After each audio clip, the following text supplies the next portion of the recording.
మహిషాసురుడు బ్రహ్మదేవుని పొందెవరం, నా మృతి స్త్రీ చేతుల నుండి తప్ప మరెవ్వరికి జరగకూడదు అని వరముతో గర్వమొచ్చి లోకాలనందు వేధింపజేసి దేవతలను జయించి లోకమంతయు భయపెట్టే దేవతలు చేరి విచారమందిరి అసురుని సంహార మార్గమందిరి శ్రీ రూపమందు మాత్రమే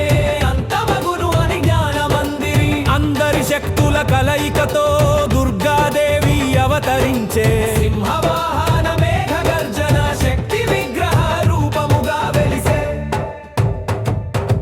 విష్ణువు ఇచ్చే సుదర్శన చక్రం శివుడు ఇచ్చే త్రిశూలం ఇంద్రుడు ఇచ్చే వజ్రాయుధం ఇతర దేవతలందరి వరాలు కలిసే ఆయుధములు అందుకొని సింహముపై విరాజిల్లి